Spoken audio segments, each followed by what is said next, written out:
When I was in France last year, I had a religious experience in the Jardin de la Fontaine in Nîmes in southern France. It's an 18th century style park with, gilded gates when you come in, and there's marble statues everywhere and fountains all over the place, and there's a 2,000-year-old Roman temple to Diana sitting there, and then you go up the hill and there's an even older Gallo-Roman tower overlooking the whole garden. And then that tower is built on top of a mountain spring. And this spring was considered the dwelling place of the ancient Gallic water god, Nemas or Nemesis in Latin. And that's where the town gets its name. And he's only worshipped in this town. So it's like their patron deity. And if you think about it, it's like that goes back before the Romans got there, before the Greeks got in the area, because they colonized Marseille a little bit to the southeast. And, so really this garden was considered sacred ground back before written history began. Like, it goes back to Neolithic times. It was the most beautiful place on earth that I've ever experienced. All of France is beautiful. And I'm looking at these protests going on right now, and I sympathize with their plight. They definitely have some legitimate grievances, in my opinion. But I'm seeing, the burning cars, the smashed storefronts, and tear gas going back and forth, and it's like, God, man, France is too beautiful to vandalize. I understand Macron is a piece of crap with an 18% approval rating, and he needs to go. But yeah, you guys should just march down to the Elysee Palace peacefully, just surround that building, and just say, we're not leaving until you, resign. Something, do something. But smashing things, burning things, it breaks my heart. I mean, it broke my heart going through Europe. From Naples to Paris, I'm seeing blast barricades and fences and armed military men on every corner, almost every corner, near every major monument. From Naples to Paris, every town was like that. Every site was like that. And, it broke my heart to see that. And now it breaks my heart to see this happening. It's like, it's only a matter of time, in my opinion, before we lose another priceless relic of old Europe. Either it's going to burn down in a nationalist riot, or some terrorist is going to finally get past all those barricades and armed guards and blow up one of these monuments. It's only a matter of time. And, what's the solution? Because Europe already destroyed itself twice in the last century. And are we on track to do it again, a third time? It's like a repeating habit that Europe has. And it seems that we had come so close. I'm a Europhile. I love the European Union. I'm an American of German descent. Mostly German. I have a little bit of French, a little bit of Irish, but almost the large majority is German. So, I'm a Europhile. I look at it. I'm looking at it from the outside, sure, but I still, I love Europe. I've studied history my entire life. I've been obsessed with history. I could recite Europe's history off the top of my head, the last 10,000 years, all the way back to the Ice Age. That's how obsessed I am with history. That's how much I love it. And to see it, like this, it's heartbreaking all over again. It was bad enough with the blast barricades and all that stuff, but now their own people are vandalizing their own country. And again, I understand. I mean, Macron is weak. He's a petty dictator. He calls himself Jupiter.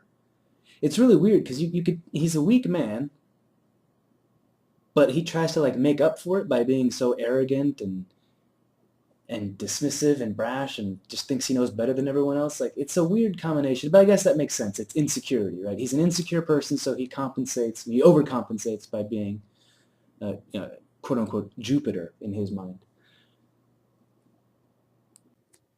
So I understand people's problems with him. I understand people's problems with the EU, that the upper leadership is very anti-democratic and it's committed to this leftist ideology that really hasn't worked ever. And it's proving that it doesn't work economically, socially, culturally, everything. It's just not working. And now you have the rise of, what are being called Eurosceptics. The problem, though, is that the European Union is a great idea. It's one of the greatest achievements. Probably it is the greatest achievement of Europe. Okay, and what needs to happen is it needs to be reformed, not destroyed or torn apart. And I see Brexit, and people are squabbling over that, and it's like the whole point was so that you would stop fighting amongst each other and to build a national identity, or at least some form of national identity. Keeping your own culture, sure. I mean, I'm not asking France to give up its history, Germany to give up its history, its language, but to see themselves also as European, not just German or just French. That's where the better future lies for all of us. It's the Euro-American alliance. And there's one thing I really disagree with Macron on. When he gave that speech at Armistice Day, the celebration of the end of World War I, 100 years, he said, nationalism is a betrayal of patriotism. First of all, that's a nonsensical statement. It's circular.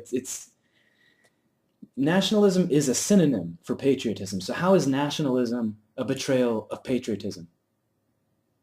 It makes no sense for the leader of a nation to claim nationalism and patriotism is a bad thing. It's absurd. Nationalism isn't the problem here. And you know what, Mr. Macron? I have nationalism and patriotism for the Euro-American alliance. Okay? The freest, fairest, most open and prosperous society in human history. The closest to utopia that mankind has ever achieved.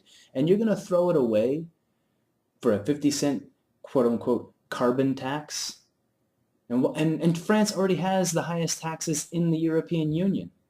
Why does it have to have so many taxes? Because it's taking everyone in and trying to be the savior of the world, which it doesn't have the wealth to do. There are 4.5 billion people on this planet right now that don't have adequate access to food and clean water on a daily basis. And by 2100, there's going to be another 4.5 billion people added to this planet, almost all of them in the poorest countries in the world. Are you going to take all 9 billion of them into France? You can't. Okay? And it doesn't make you a Nazi to close your door at some point. Okay? You can't save everyone. The enormity of this problem is too gigantically huge. No one has the resources to solve this. And you know what? It's not our fault. Europe, America, and East Asia have made sacrifices over the last half century. We have chosen to have small families, okay? If other parts of the world made a mistake and chose not to have small families, they need to pay the price for that. It's not our fault. It is supremely unjust to make us pay for others' mistakes, especially when those people want to then move into our countries and rob us and harass us. From Naples to Paris, I was harassed by Somalis and Afghans and Sudanese. There were street urchins. I was cornered in an alleyway by 7 men in Rome. I had one guy try to hold me in place, and I had to pull away and get out of there. Like, I'm being assaulted. I have to watch my back everywhere I go. And that's just me as a tourist. Now imagine someone that lives there. These people are preying upon the European population. Rape gangs, grooming gangs, neighborhoods where police won't even go. And everyone's afraid to say it because the European governments themselves will crack down on their own population before they crack down on these quote-unquote refugees. Well, they're not refugees, okay? If you walked from Afghanistan all the way to Germany and couldn't find a country anywhere in between for you to settle, I mean, that's a bunch of nonsense, okay? They're just trying to take advantage of Europe. Europe is weak and soft, and everyone knows it, and they're just going to come in and they're going to ruin your society. And they're going to tear up that place. Imagine if France, or when, not if, when France becomes majority Muslim. Now you have a member of NATO with nuclear weapons who are now going to be more closely allied with Saudi Arabia and Iran than they will be with Europe and America. It will totally destabilize global politics. For what? What are you doing that for? You are enslaving your own population and punishing them for nothing they did wrong, just to pay for someone else's mistakes. And the more you pay for their mistakes, the more they'll keep coming. Okay? If you if you pay for them to have 8 kids, guess what? They're going to keep having 8 kids. And it will be a few short generations before they outnumber you, and then they impose their culture on you. It's a fact. Okay? You have to stand up for yourself. You have to stand up for your national identity. And this isn't racism, because it's nothing about race. If there are people that have skills and want to learn the language and want to be part of France, or maybe they have half Algerian, half French ancestry, I mean, that's totally normal, and that's common to some degree. Like, the same thing in England. There's people that are half Pakistani, half British, or whatever. That's just the history of their imperial past, right? So it's not about hunting down everyone that has the wrong DNA and murdering them off, and that's what the left wants to paint this as, and that's why they keep getting away with trashing Europe. But at some point, you have to understand that these cultures aren't compatible, and eventually they're going to impose their culture on you, and you don't want to live in Uganda. Okay? If you did, you could move there already, but you choose not to because you know very well that you don't want to live in that kind of environment. Well, now it's coming to you. And now what are you going to do? And they call you racist when you try to stand up for yourself. No, it's not racism. It has nothing to do with racism. The leftists are the racists. Here in America, if you're white, you can't apply for college financial aid. Well, unless you're a woman, I guess. But when I went to college, I went to the office, asked, is there anything available for me? The guy laughed in my face. He said, if you were anybody else, yes, but you're a white male. I have nothing for you. And he felt totally fine saying that to me. And he was a white male himself. He laughed about it, thought it was funny, apparently. Well, I didn't. I don't like being a second-class citizen because of the color of my skin. And it's the leftists that are the racists, not us. We're trying to stand up for ourselves, and we're being shut down and told we have to accept rape, we have to accept being second-class citizens because of the color of our skin, we have to accept being victims of crime, and it's enough. We've had enough, and we've already lost Britain from Europe over this issue, and now we're going to lose France. And the European Union is committing suicide on behalf of people that hate them to prove that they're not racist. That is the scar that was left by World War II.